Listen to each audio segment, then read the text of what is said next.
Al, JJ, and Seven. Happy New Year's to you. I am super excited about our next guest as well. And any superlative used to describe this year in politics would probably be an understatement.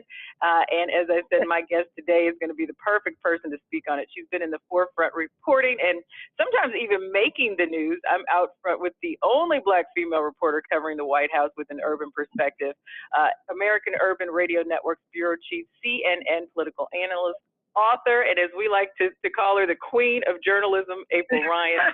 She's going to help us wrap our brains around what happened politically in 2017 and what 2018 will bring. Welcome to the show. Oh, Nikki, it's great to be with you. But wait a minute, my daughter is sitting here with me, listening to you, and her eyes just blew up. I'm like, I got some props. I got some street cred now with my kids, and now she just put her head down and say, "Oh, I love it! I love it." Well, you give her a big hug. I know your girls are a big part of your life, and we see a lot of what they do via Twitter. So give them a hug. Oh my gosh. So now, April, if you had to pick one word to describe the political climate in 2017, what would it be? One word. There are a couple of words that come to mind: chaotic, hectic, manic, non-traditional.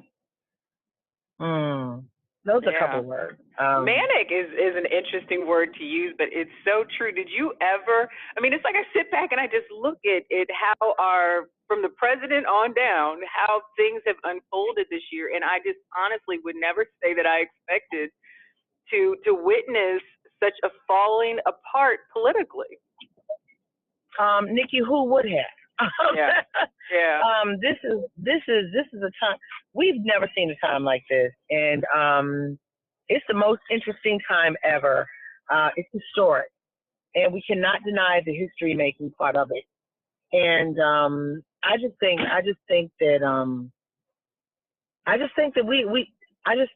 we just have to really look and watch news and just keep on going. And understand that things happen in this White House, but it's not just about one person. It's about people. And I think looking back at the election, I'm going to go back to election night.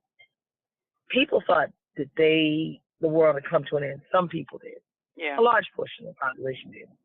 And there are people who still, over a year later, are still in the fetal positions. And I mean, people could not get their heads around this, and they still can. Some still can't.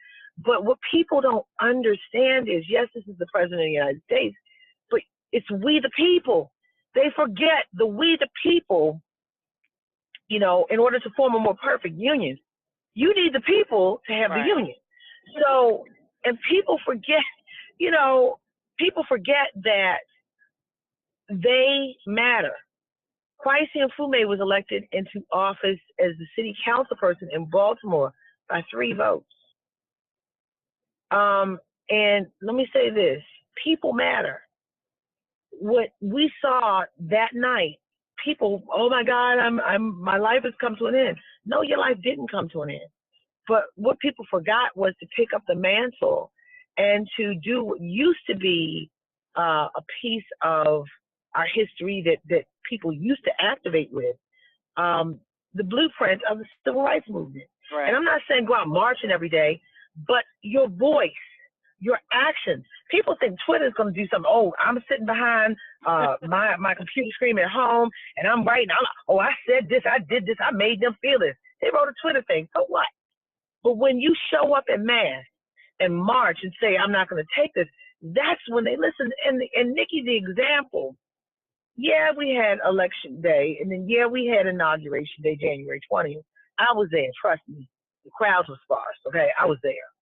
But the next day, Nikki, the next day, when Sean Spicer came out in that ill-fitting suit because the crowds of a few women marched, there was a few women that marched and caused Sean Spicer to come out with that ill-fitting suit screaming about the day before, about how there have never been crowds like for President Trump. And that was the first thing that led to his demise, I believe. Those numbers, people watch numbers, and those numbers dwarfed inauguration day. And if people can understand that you are the change makers, and it's not necessarily Washington plays off of what you feel and how if you are agitated and in a state of dis-ease and you are moving with people and numbers too big to ignore, you're going to get what you want. People don't realize that. Or I don't know if they're complacent. Oh, I don't make a difference. You do make a difference. And that's the thing I think mostly out of this year is I've watched people feel like they lost hope. They don't feel like they make a difference. But Alabama also showed us something. They showed us that. Alabama, Doug Jones winning. And not only did he win, but it was the black vote. And see, we don't have numbers in Alabama that top the white population, but they came out to the polls in numbers to help put Doug Jones in. And not only that, guess where it happened? It happened in a place where we saw over 50 years ago, where they beat us with billy clubs. They poured hose on us. The sting of the hoses were on our flesh.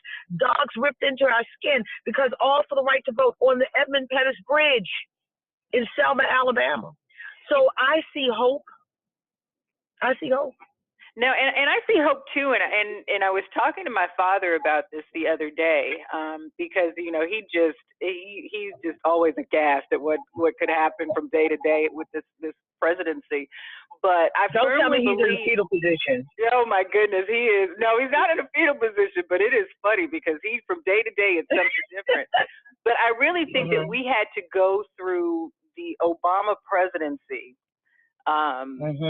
To understand that there can be a change. I think if we hadn't gone through Obama, then this would be so much worse for us because now we know what it can be like, and we know what our participation can do.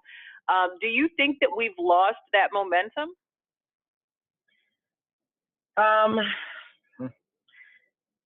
We've lost momentum, but there's still momentum. We've lost the common momentum of, thinking that our voice is, the least of these. Because what he did, he symbolized just the optics of it, the community that's the least of these. And then when he left, people were like, oh, well, I'm not going to be hurt. You are still hurt. But you got to remember, you got to step up. And I keep putting that to you. I mean, I've been in the position for 20 years. It's all about us, we the people, in order to form a more perfect union. And I'm telling you, we've got a lot of imperfections, and we've had them since the inception of this nation. Since, people came in over Nina Pinta and Santa Maria, when they came over here and said that they found this land, we've had some issues, and we're correcting them slowly. It's been hundreds of years. But Nikki, I still have hope because I watch this country. I see people say, I'm going to take it back. But I'm telling you, when I say take back what you feel is yours. You feel, there is a hope for first-class citizenship that we still have yet to see as people of color. So I believe, as people talk about, we're going to make America great again. Yeah, let's make America great again. Let's make America great, period. America has been great. But, the issue is each person has different ideas of greatness for this nation. One group is not the only person who wants to make it great. So we all play a part. And that's the thing people need to understand. You can't give up because your candidate is not there. You can't give up because you're in love with 44 and 45 makes you fall down. You got to stand up. You know what I'm saying? And be heard. And each voice makes a difference. And if I can say anything to anyone for 2018, know that you matter. Because ACA did not make it. Yeah, they got this tax plan through, but at the end of the day, let's see who it helps, and let's see who it doesn't, and let's see how change can happen with it if people rise up and go to their congressional leaders and march in the streets of Washington D.C. And numbers too big to ignore. And I'm not telling people what to do, but I'm telling people they have dropped the blueprint that has created change. So real quick before I let you go, and I really appreciate you, and I think that that's a perfect statement for what we can, expect in 2018 and what we can do in order to continue to make our voices heard. But you have got to tell me, sister girl to sister girl, what happened with Omarosa? No. What do you mean what happened? You saw what happened. She was fired. But she resigned, but she there was had to fired have been too. something else in that you are not sharing. You were on CNN. I What watched do you you all day on CNN. Nikki? Let me say this. General Kelly had gotten tired of our antics. Omarosa kept, as you've heard and seen, Black Republicans could not get in the White House. She was blocking them. She blocked them. She danced around at NABJ. You saw that. What White House official does something like that? Okay. She's done a lot of stuff that's caused people to turn. I mean, she blocked people. She says, okay, Gwen Carr, and I talked to a former Justice Department official last weekend, and they said to me, the Justice Department and the White House are supposed to have a barrier. They're not supposed to be intertwined because they're supposed to operate independently of one another. Because, it doesn't bode well if a president's hand or someone in the administration's got their hands going on in the Justice Department. One thing that she did, and I mean, this was her, people may think that her efforts were great, but it crossed the line. She met with Gwen Carr, the mother of Eric Garner. And that's one thing, that's fine. But then she calls into the Justice Department trying to mess with the process. Right. Now the process, and I'm told by that same justice official there should be an indictment, but she's not supposed to do it that way. Right. And she's done a lot of things that have raised eyebrows. I mean, all right, and what about the situation with the and that's one question going into 2018. What has happened to the indictments of these police officers in New York? I am going to be dealing with that because that taking the knee issue kind of opened up that door for that. So 2018, that's going to be one of the questions I'm going to start the year off with, because it's now time. I mean, that happened during the Obama administration, and there was a lot of back and forth with the New York Department, the New York Department of Justice, State's Attorney's Office, trying to figure out what to do, with it, and should they be indicted or not. They revamped the case, but it's still no indictment. So now, but going back, also we remember Omarosa brought her 3,200 bridal party, whatever, I don't know. Oh, right. White House. Yeah. So Nikki, don't sit here and say, April, well, what's the problem? Nikki just opened nobody knew what she did. She told Ryan Priebus she didn't answer to him. She was on her own time doing what she wanted, and they got upset with that. I mean, Nikki, it's like you working for someone, and you're like, I'm going to take your money, but I'm going to do what I want to do. Yeah. So, I mean, we know how quickly we would have been fired. I was surprised that it took that long for them to get her out of the White House, quite frankly. So, but anyway, I'm going to let you go. I know it is the holidays and you are with your girls, and I appreciate you calling in to hip us to the facts. And we definitely want to hear from you again in 2018. You just wanted to find out about Omarosa. You just wanted to find out. That's all you wanted. That's all you wanted. But you know what? You know what? I have no vendetta. It's a story, and I cover everything presidential, and she's a friend of Donald Trump, DT, as she calls him. And but there are other stories out there, things that impact people, real people. And that's what we focus on, Nikki. That's what we do. But you know what? At the same time, this is a soul holiday, and I'm getting ready to put on my what is it? Sounds of Black. I love that song. Yeah. That's one of those songs for the holiday.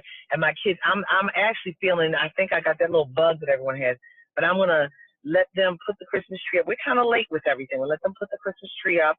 I'm gonna turn on my music and I'm gonna lay in there like, I want to feel better. But I'm excited. I'm excited about this year.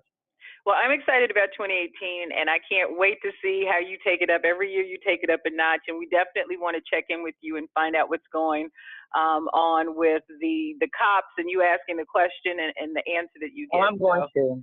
Yeah, I appreciate you. You're the first one to get that. I'm going to ask about that. I am definitely going to ask about that.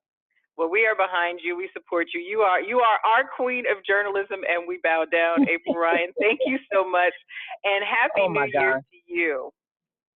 Much love to you, Nikki. Love you. Happy holidays and happy New Year. Merry Christmas, my sister.